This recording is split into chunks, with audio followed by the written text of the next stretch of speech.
अगं विचार करून करून मतीच खुंटीत झाली माझी. इतका विचार करून सुद्धा मला या प्रश्नाचं उत्तर मिळत नाहीये. भाऊनं बंधूचा खून का केला असेल?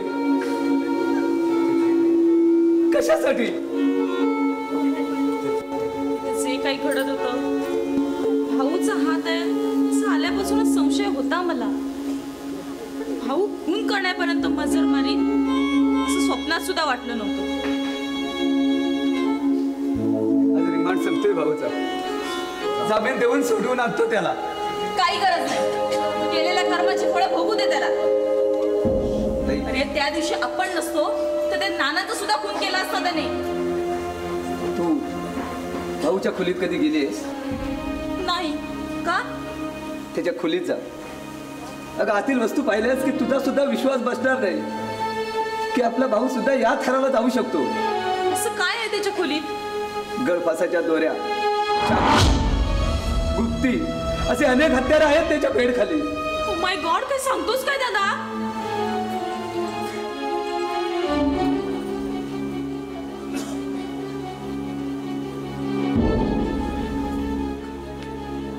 अरे दादा, हे सगळं काय आहे?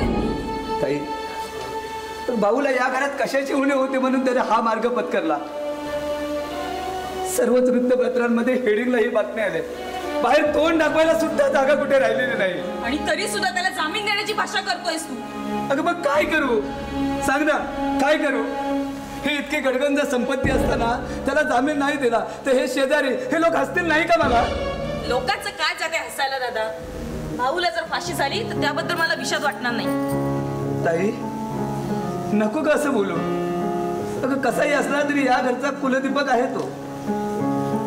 त्याच्याकरता मला काहीतरी केलं पाहिजे. काही गरज नाही. त्याला तू कुलदीपक म्हणतोस दादा? अरे तो सख्या भावाचा खून करतो तो कुलदीपक नाही दादा, कुलांगार आहे, कुलांगार. एकदा दुधाने तोंड फोडलं की माणूस ताक सुद्धा विकून पितो. भाऊला झालेल्या गोष्टीचा पश्चाताप नक्कीच होईल. आता उपयोग काय त्याचा? अरे माझ्या बंधूच्या अंगावर वार करताना त्याचे हात का नाही थांबले? त्याच्या पाषाण हृदयाला पाझर का नाही फुटला? सांग दादा, सांग. का असा विचार केला त्याने? अगं विचार करण्याएवढी बुद्धी होतीच कुठे त्याला? वाईट मित्रांच्या संगतीत गेला आणि स्वतः बरोबर आमचा सुद्धा विध्वंस करून मोकळा झाला. खरंच नाही, भाऊला क्षमा नाही. आज अप्पा असतात तर गोळे घालून ठारच केला असता त्याला. एक मन म्हणतं की त्याला क्षमा करावी, पण दुसरं मन म्हणतं केलेल्या पापाचं हे शासन त्याला मिळालंच हवं. परंतु तुझे पापच केलं नाही त्याला शासन काय करणार? तुम्ही तुमच्यासारखाच हड्यामस्ताचा माणूस. ताई, तू आज जा. ते असली तरी काय बिघडणार नाही. तुम्ही फसा नाही. ताई, तू आज जा. बरं ताई, जा तुम्ही. मोठ्या भावाची आज्ञा पाळा.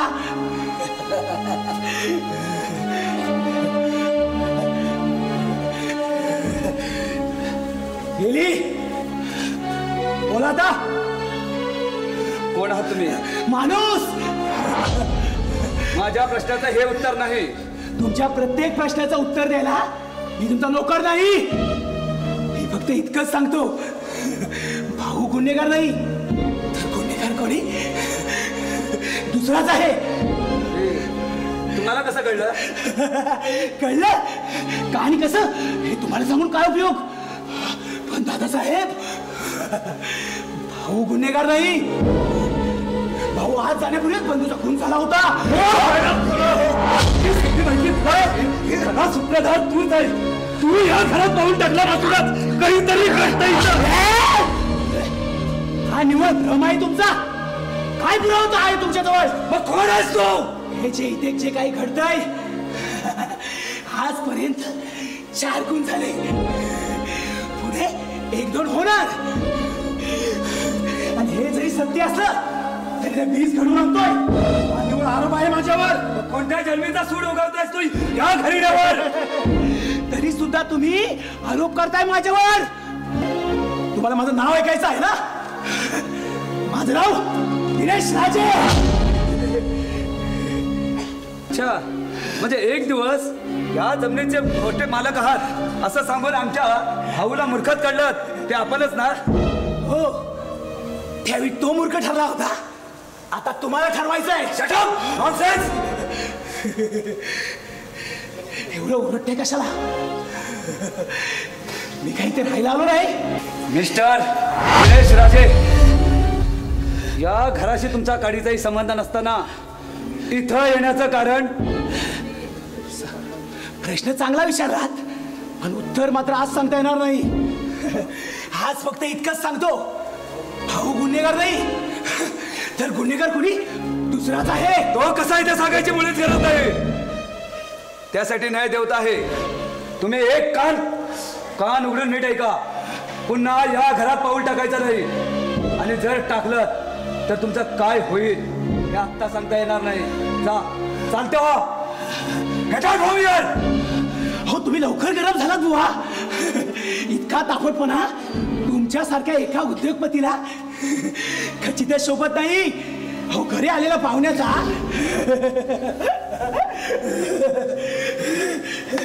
असा शिष्टाचार करतात का?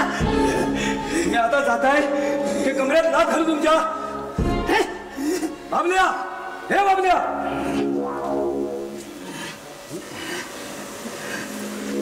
काय म्हणताय दादासाहेब? याला आधी बाहेरचा रस्ता दाखव. हो महाराजा, चला दरवाजा बाहेरचा रस्ता दाखवतो. काय नाही जात? हो दादासाहेब, माझं ऐकत नाही तो. त्याच्या कमरेत लाथ घालायला बाहेर काढला. हो त्याच्या कमरेपर्यंत लाथ पोचत नाही माझी. बाबल्या, तू यांचं ऐकू नकोस. तू तुझ्या कामाला जा. ठीक आहे, मला काय, मी आपला जातो. बाबल्या, तू नोकर माझा आहेस की त्याचा? त्यांचा नाही नाही नाही, तुमचा तुमचा तुमचा दादासाहेब, तुमचा. मग त्याला आधी बाहेरचा रस्ता दाखव. हो महाराजानो, पाया पडतो तुमच्या. जाताय ना बाहेर? नाही गेलो तर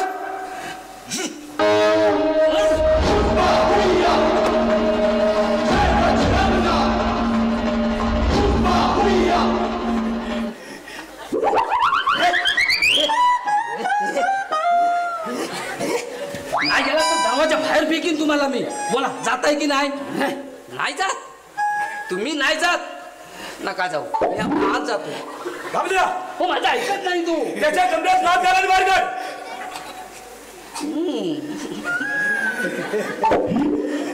किती निर्लज्ज तुम्ही.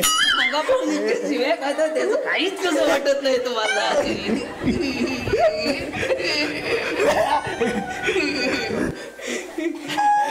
हो, निर्लज्ज माणसाला शिव्या काय?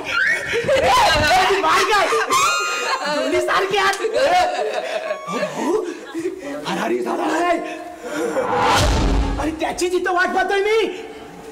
काय भाऊ फरारी झालाय? म्हणजे तुम्हाला ठाऊक नाही? हो, पोलीस व्हॅन मधून पळालाय तो. पण आता इथं जो मात्र काही जोडी घडवी, त्याच्या जीवनाचा भरोसा नाही. तो खुनी आता सुटत नाही. कोण आहे तो हरामखोर? मला फक्त त्या हरामखोराचा चेहरा दाखव. गर्दीचा खोटा चेहरा त्याच्या. बाबल्या, तू आज जा. हो पण ते नाव सांगता येत ना. तू जातो.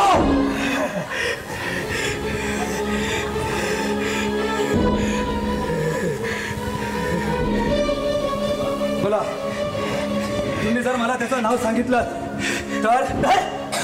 तर तुम्ही माझी खऱ्या रागाने मोठी भराल. म्हणजे काही रक्कम द्याल असंच ना? बोला, किती हवे? जे मागाल ते देतो, पण त्या हरामखोराला माझ्या समोर उभा करा. म्हणजे दादासाहेब, तुम्ही सुद्धा घाबरू लागला आहात? त्याच्याशी तुम्हाला काय घेणार? तुम्ही फक्त रक्कम सांगा आणि त्या हरामखोराचं नाव माझ्या समोर उभा करा. दादासाहेब, तो कुणी माणूस जर तुम्हाला हवा असेल तर रोख 50,000 रुपये मोजावे लागतील तुम्हाला. आणि त्यापैकी 25,000 रुपये ऍडव्हान्स म्हणून. बोला, आहे मंजूर? दिले. माझ्या या खानदानाच्या जीवितासाठी 50,000 रुपये दिले, पण तुमच्यावर विश्वास काय? माझ्यावर विश्वास ठेवा दादासाहेब. माझा प्राण जाईल परंतु मी वचन मोडणार नाही. हा धंदा जरी वाईट असला तरी तो इमानी करीत आलोय मी. आणि याच धंद्याच्या इमानदारीवरती 3 बायका आणि 9 मुले यांचं पोट भरतोय मी. ठीक आहे, बसा तुम्ही. आलोच.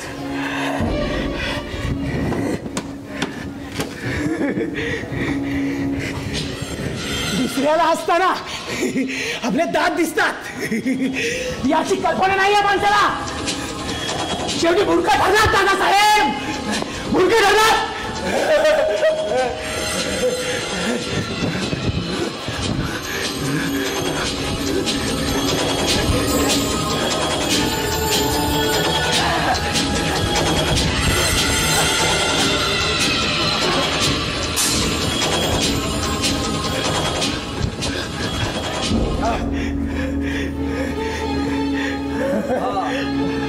रुमाल कशासाठी? रुमाल एक सावधगिरीचा उपाय म्हणून.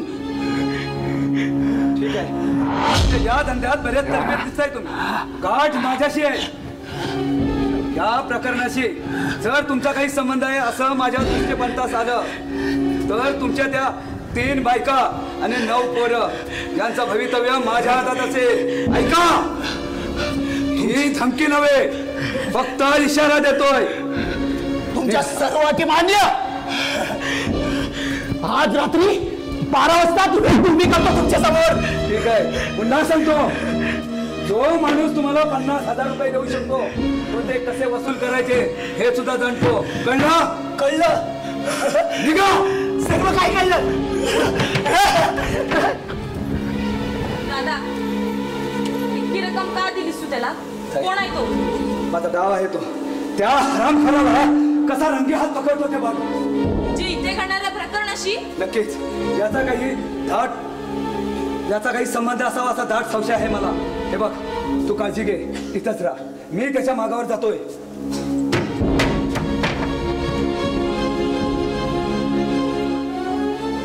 परमेश्वरा, का शांत पाहतोय समजा.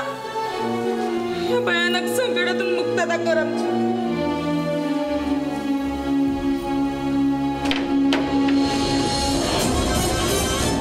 ताई, तू हालो कसा याचं आश्चर्य वाटलं असेल. ते वाटणारच म्हणा. खरं तुरुंगात डांबल्यानंतर परत येणं शक्य नसताना सुद्धा पोलीस माझ्या मागावर आहेत. इथे तोंड दाखवायला का आलायस मला? अगं, तुला काहीतरी सांगायचं होतं म्हणूनच हे काळं तोंड घेऊन तुझ्या समोर आलोय. ताई, ताई, दादा घरात आहे? तो बाहेर गेलाय. म्हणजे आता तू एकटीच आहेस घरात? म्हणजे काय करण्याचा विचार आहे तुझा? अगं, एक अभागी भाऊ आपल्या बहिणीचं काय करू शकतो? खबरदार मला बहीण म्हणाला असं. बरोबर. एका खुल्याला तू आपला भाऊ मानणार कसा? पण मी म्हणतो खरे अपराधी तुम्ही आहात. मी निरपराधी असताना सुद्धा तुरुंगात डांबलात तुम्ही. तू खुनी आहेस. तू खून केलास पण तू. नाही नाही नाही अगं नाही, मी खून नाही केला बंधूचा. एकदा नाही 1000 वेळा टाव म्हणून सांगतो की मी खुनी नाही. तू खुनी नाहीस. तू खुनी नाहीस. मग त्या दिवशी का गप्पा बसलास? का वाचा गेली तुझी? अगं, सांगणारच होतो तुम्हाला, सांगणारच होतो. नेमके त्याच वेळे पोलीस आले आणि मला पकडलं. अरे पण भाऊ, आपल्या निरपराध बंधूचा खून का केलास तू? नाही ताई, नाही. आपल्या आई शपथ सांगतो, मी बंधूचा खून नाही केला. तू खुनी नाहीस. पण तुझ्या कॉट खाली हत्यारा काय शोभेसाठी वापरतोस तू? हत्यार माझ्या रूम मध्ये?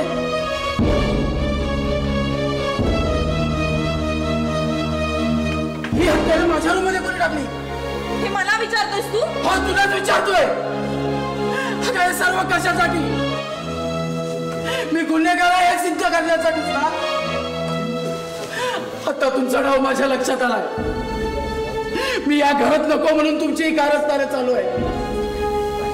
तू काही म्हण, पण बंधूचा खून तूच केलास. आणि लगेच बाबल्याच्या नानाचं खून करत होतास तू. नाही ताई, नाही. आता कसं समजावू तुला? अगं त्या रात्री मी जागा होतो, पण तुझी किंकाळ ऐकली म्हणून बाहेर आलो. दरवाजा उघडा दिसला म्हणून आत गेलो.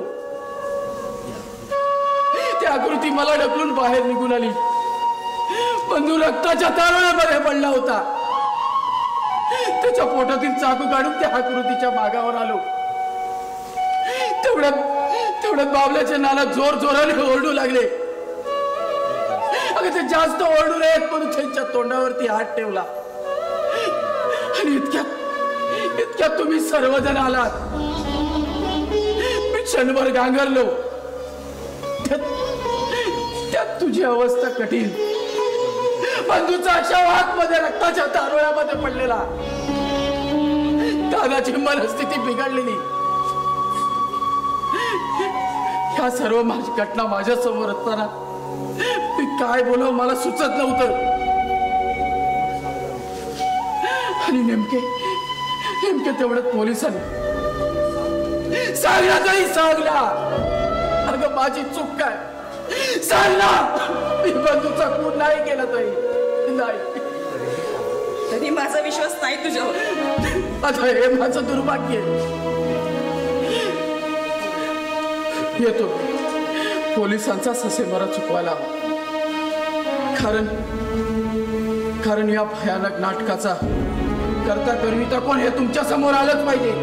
येतो मी. भाऊ, आता कुठे जाणार तू? पोलिसांना चुकवण्यासाठी डोंगरदरांचा आश्रय घ्यावा लागणार मला. येतो मी. भाऊ थांब.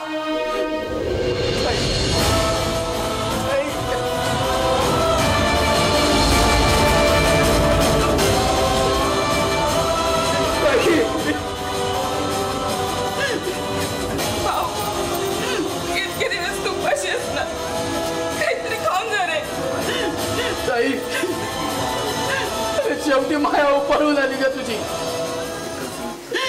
एकाच रक्ताची भावंड आपण. किती जरी एकमेकांना टाकून जरी बोललो तरी माया ममता तोडता येत नाही बघ. ताई, तू आता बोललीस की भाऊ खाऊन जा. त्या एकाच शब्दाने माझं पोट भरलं. ताई, तुझी शपथ, मी बंधूचा खून नाही केला. आपला बंधू दुसऱ्या ताणल्यासारखा वर्तनाचा त्याचा खून. ताई ताई ताई, अगं ही कल्पना सुद्धा माझ्या मनाला शिवत नाही. माझ्यावर विश्वास ठेव ताई, विश्वास ठेव. येतो मी.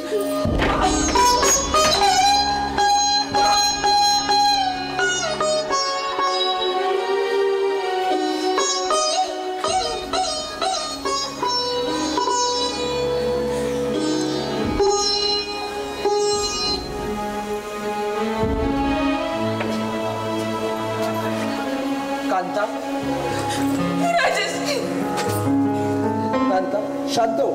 अगं भाऊ गेला तो जायलाच हवा.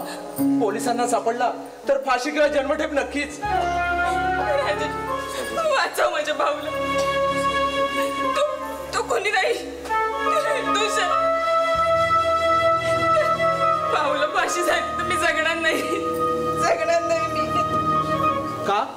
त्या दिवशी पोलिसांना तूच सांगितलंस ना की भाऊने खून केला म्हणून. मी पाहिला म्हणून. त्या दिवशी मीच सांगितलं, पण आता माझी खात्री झाली. माझा भाऊ कोणी नाही. तो निर्दोष आहे. इथे आल्यापासून काकुळतेने सांगत होता, ताई मी कुणी नाही. विश्वास नाही ठेवला त्याच्यावर. टाकून बोलले. जा राजेश, भाऊला घेऊन ये माझ्या. त्याची क्षमा मागितल्याशिवाय माझं मन शांत होणार नाही.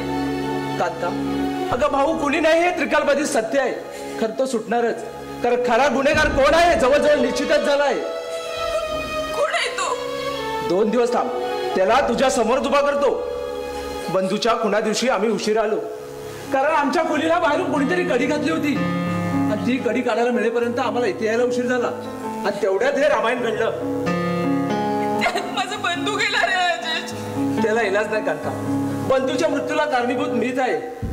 आम्ही जर वेळेवर आलो असतो तर दुर्दैव म्हणतात ते हेच. अगं होणारं कधीच चुकत नाही. बरं तू पैस तुझ्यासाठी काहीतरी खायला कर.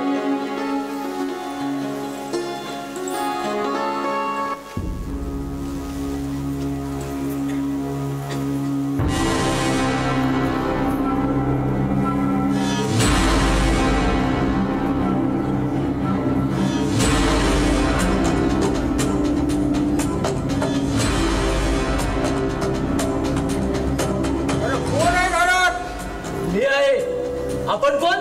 युवा भिल्ल म्हणतात मला. आणि इथे कसली शिकार करायला आलायस? साहेबा, अरे तू कोण रे? या जीवाला राजेश म्हणतात. अरे भाई काय मोठा राजा आहेस तो. चल जा बे जाना, माझं खाजगी काम आहे इथं. माझं सुद्धा काम आहे आणि ते देखील तुमच्या जवळ.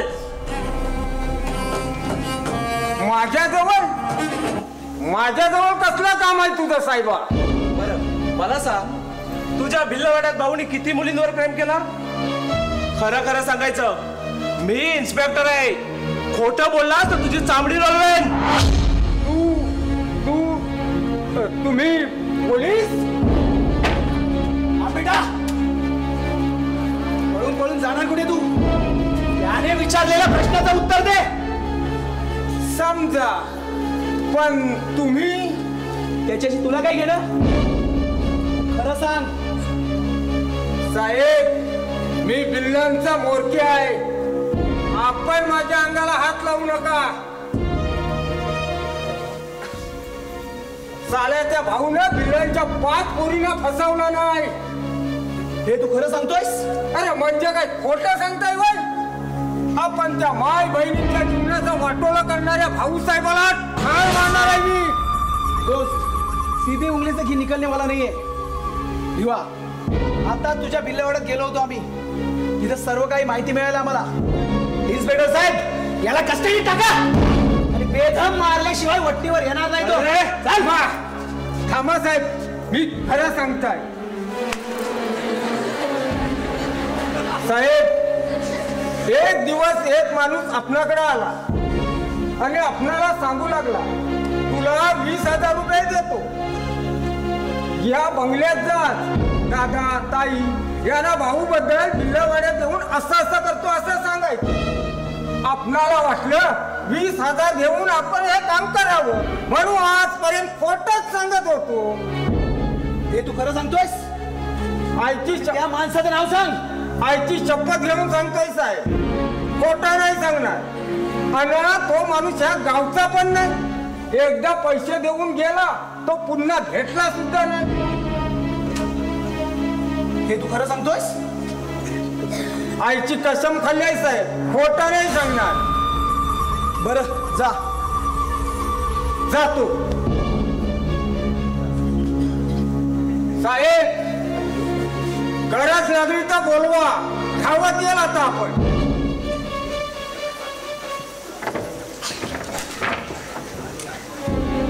राजेश, बोला साहेब. तू या भिंती, भाऊ बंधूची खोली आणि जिना सुद्धा चेक कर. मी आलोच.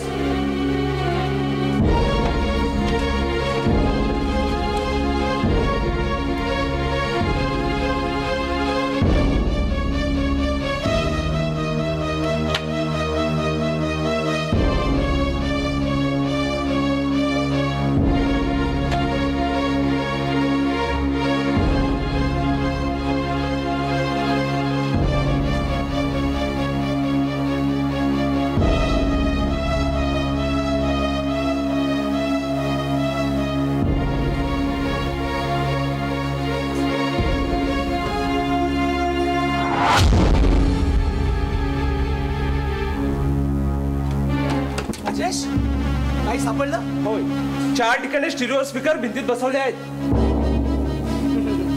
राजेश, आता इथलं भूत सापडलं. फक्त चमत्कार पहा. आलोच.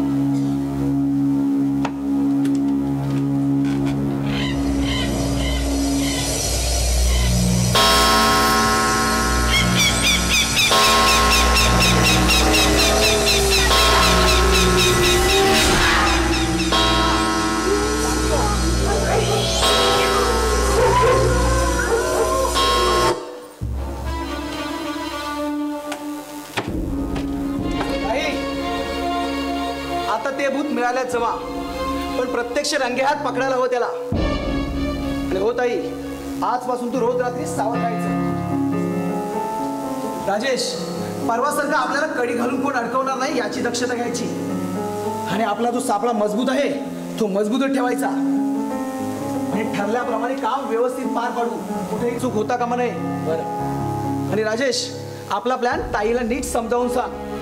आणि हो ताई, हा सांगेल तसंच वागायचं. आता जरा कुठेही चूक केलीस तर आता वर जायची पाळी तुझ्या नकोस. चला येतो, बाय. आणि जास्त चावटपणा करू नका. आता आपली भेट रोज रात्री 12 नंतर, लक्षात असू दे. हे सर,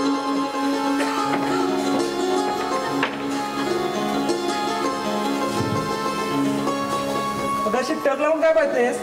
ते गेले. राजेश, काय भानगड आहे? मला काहीच कळत नाही. सांग ना मला. सांगतो, आधी मला खायला दे. अगं माझ्या पोटाला कान लावून बघ, किती कावळे ओरडतायत ते. ओ बाई, कसला विचार करताय? आधी हे काय घडतंय ते सांग मला. राजेश, अरे या माणसाच्या नादाला लागू नको. पक्का चोर आहे तो. दादा आणि भाऊला फसवलंय त्याने. असं होय, मग सावध राहायला पाहिजे. बरं, इथे जे काही घडतंय ते मी तुला सांगितलं, तर तू मला काय देशील? शिरापुरी. ही तर मी खाणारच आहे. दुसरं? माझा प्राण. प्राण नको. आता तुझा प्राण घेऊन मी कसा जगू? मग काय हवंय तुला? फक्त एक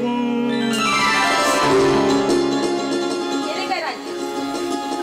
तो माणूस आता काय सांगून गेला ते विसरलास? चला, कावळे ओरडतात ना पोटात. राजेश, चल ना.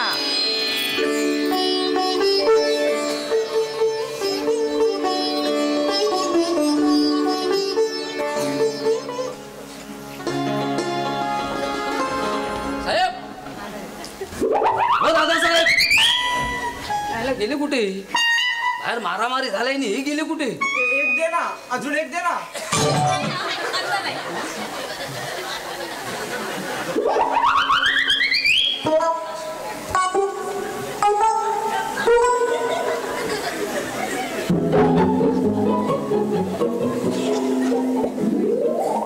आईला आज रागू महिन्याची जुडी आहे वाटते. दादांच्या कानावर हा प्रकार घातलाच पाहिजे. रांडेच्या आग लागल्याशिवाय काय केलंस रे तू? बंडू, तुला सांगतो, तू माझ्या भानगडीत पडू नकोस. एका फटक्यात वेळ उतरवून तुझा. एका फटक्यात? दुसरी मारायची गरज नाही, समजला? हे बघ बाबल्या, एका फटक्यात जर माझा वेळ उतरत असेल ना तर आईला लग्नात नाही होईल माझं. असा जन्मभर कोरा राहण्यापेक्षा एक फटका खाल्लेला बरं. बंडू, चवटपणा करू नकोस, जा तू इथून. रांडेच्या चावटपणा करा, तुझ्या पोरगी आहेस. आणि बघ बाबल्या, तुझ्या मामाच्या पोरीची आपल्याला आता गरज नाही. माझं लग्न ठरलंय. असा कोणता मूर्ख बाप प्रसन्न झाला तुझ्यावर? अरे बाप नाही, नवरा प्रसन्न झाला. तिने आपली बायकोच देऊन टाकली मला. दांडेच्या पावशेर मारून आला नाहीस ना? पावशेर? बाबूराव, माझ्या बाप दाद्यांनी कधी दारूला स्पर्श केला नाही. बाकी असल बेवडे होऊन गेले ते तुझ्या खानदानात. बंडू, माझं खानदान काढू नकोस. तुझा इथून त्याला उगा डोकं खायला येईल माझं. म्हणून सांगतो, तू आता माझ्या लग्नात लाडूच खायला येईल. आणि येताना कमीत कमी 51 रुपयाचं प्रेझेंट पॅकेट आलं. कारण एका नवऱ्यानं सोडून दिलेल्या बाईशी लग्न करतोय मी. तुला सोडून देणार नाही याची काळजी घे, नाहीतर महिन्याभरात तोंडावर पान पुसून जायची. रांडेच्या बुद्धी चांगली ठेव. विघ्न संतोषी कुठला? अरे माझं अजून लग्न झालंय नाही. ती माझ्या घरात नांदली नाही आणि त्याच्या अगोदर घराच्या बाहेर आलो होतोस. बुद्धी भ्रष्ट झाली नाही ते तुझी. अरे तिचा पहिला नवरा तिला मारायचा, छळायचा, तिला 4-4, 5-5 दिवस उपाशी ठेवायचा. पण मी नाही तसं करणार. मी तिला प्रेमाने वागवणार आणि तिला रोज खायला देणार. रोज भाजी लसूण पण घेणार. चांगलं चांगलं जेवण देणार. आणि मग आमचा सुखाचा संसार होणार. आणि आमच्या सुखाच्या संसारात फुले उगवणार. आणि मग तुमच्यासारखी हलकट माणसे तोंडात मोठे घालणार.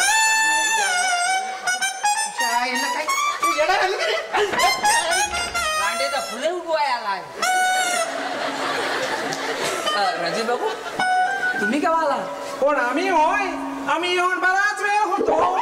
आत बसून शिरापुरी खातो. समजलो ना? अरे वा, आमच्या नानाची भाषा शिकलात. शेवटी लेखक. बरं जातो मी. मला थांब रे बाबल्या, तुझ्या नानांना भेटायचं होतं. कधी भेटेल ते मला? नाना होय भेटतील ना. जाऊ आपण एक दिवशी. बरा जरा जोरात. थांब रे. अरे आताच तर बाहेर आलास. आपण बोलू थोडा वेळ. हो कामं पडलीत माझी. दादा आले तर घर डोक्यावर घेतील. शिवाय आता जरा जोरात. बाबल्या, तुझे नाना जादूडाला कुठे शिकले रे? हे आता मला काय माहित.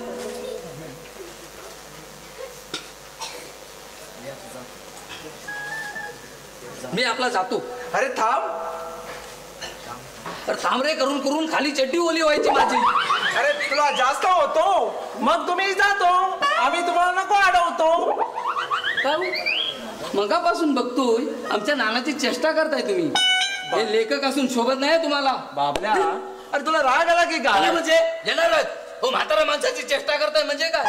आम्ही क्षमा करतो. पुन्हा असा नाही बोलतो. पण तुझा आता दिवस भरतो. समजलं ना? आता काय कपाल फोडू तुमच्या समोर?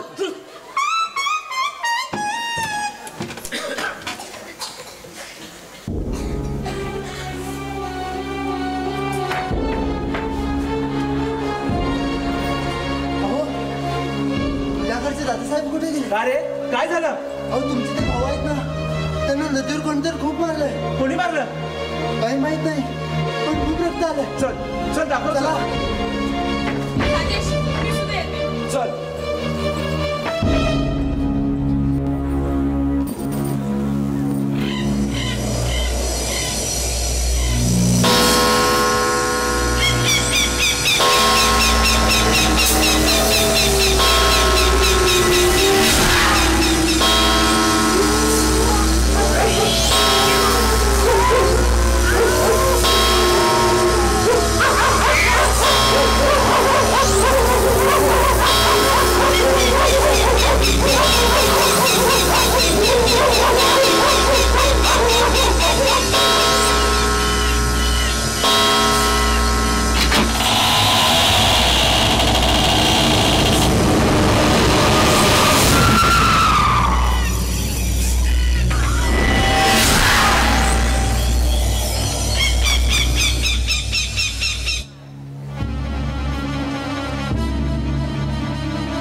पशुच्या जीवनाची तसे झाले आज.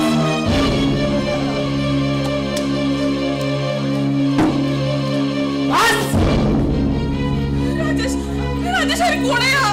सांगतो या बंगल्यात थैमान घालणार भूत. कोण भूत ते पाहायचंय? हे बा, कोण दादा? तू अरे हरामखोर! अरे काय केलं तू?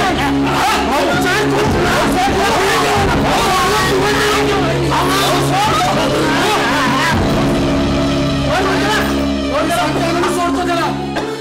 पण पाहिलं ना, आता तो मला आणि ताईला सुद्धा मारणार होता. त्याची कल्पना होती मला, म्हणूनच पोलीस व्हॅन मधून मी तुला पाठवलं. अरे याच्यावर माझा पूर्ण संशय होता, फक्त रंगेहात पकडायचा होता त्याला. दादा सरपंच काय केलं तू हे? सभ्यतेचा बुरका पांघरून आमच्यावर ममतेचा वर्षाव करून ती काठी दबा धरून बसलेल्या बगळ्याप्रमाणे भक्ष्य करणार होतास तू आमचा?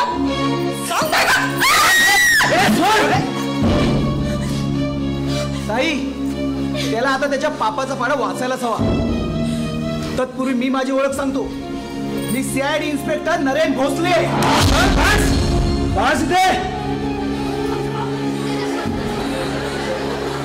एका पाठोपाठ एक घडलेल्या हत्येमुळे माझं लक्ष तिथे वेधलं आणि आप्पाच्या मृत्यूनंतर त्यावर मी प्रकाशच टाकला. मग मी चौकशी सूत्र हाती घेतली. तेव्हा कळलं इथे भुताटकीचे प्रकार घडू लागले. मग मी एक एक धागा माझ्या हाती येऊ लागला आणि या बंगल्यात वेड्याचं सोंग घेऊन मला प्रवेश करावा लागला. आणि सुदैवाने मला राजेश सारख्या एका हुशार तरुणाची मदतही मिळाली. मग आम्ही ठरवलं येथील रस त्याचा उलगडा करायचा आणि मग एक एक धागा आमच्या हाती येऊ लागला. पण याच्या मुसक्या बांधल्याशिवाय आम्हाला इथे बांधणं इष्टत नव्हतं. अशा प्रकारे आज या प्रयत्नांना यश आलं आणि हे घर हादरून सोडणाऱ्या खऱ्या भूताची ओळख पडली. बरं झालं साहेब, इतके सगळे खून केलेत. यामागील तुमचा हेतू या तुमच्या भावंडांना कळलाच पाहिजे. बोला. भाऊ,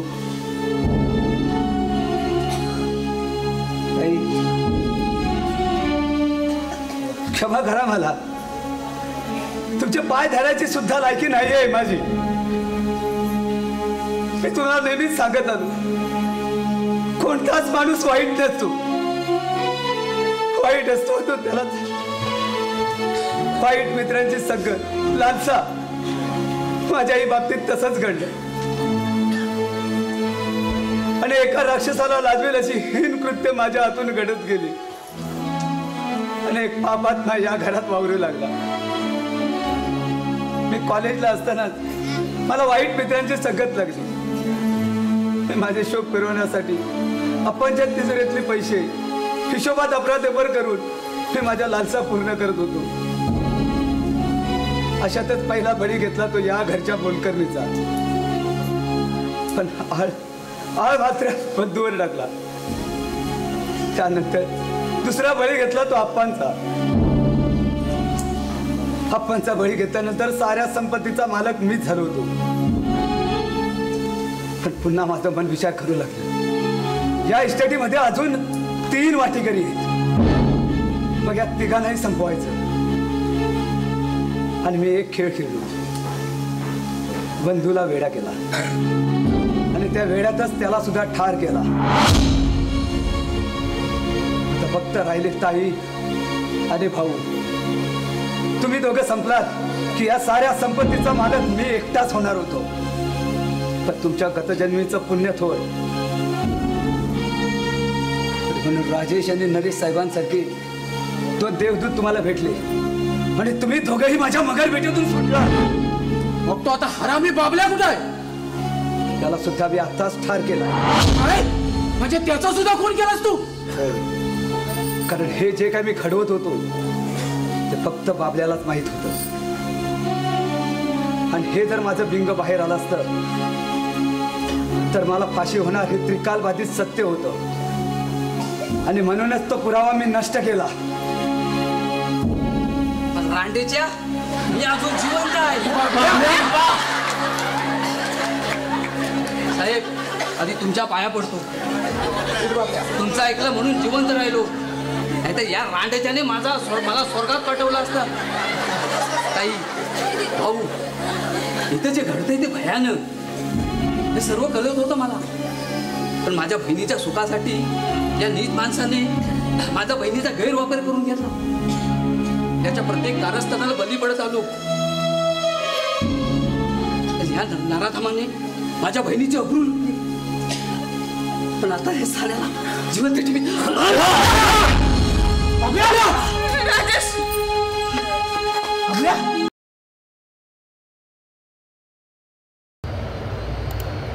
सर्व खेळ संपला.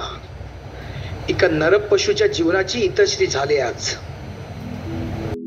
बेसावध हे ऋण सावज, बेसावध हे ऋण सावज, घर झाले भयभीत, घर झाले भयभीत. हराचे हरा समोर म्हणतो, हराचे हरा समोर म्हणतो, काहीतरी घडत इथं न जाणे, काहीतरी घडत इथं, काहीतरी घडत इथं न जाणे, काही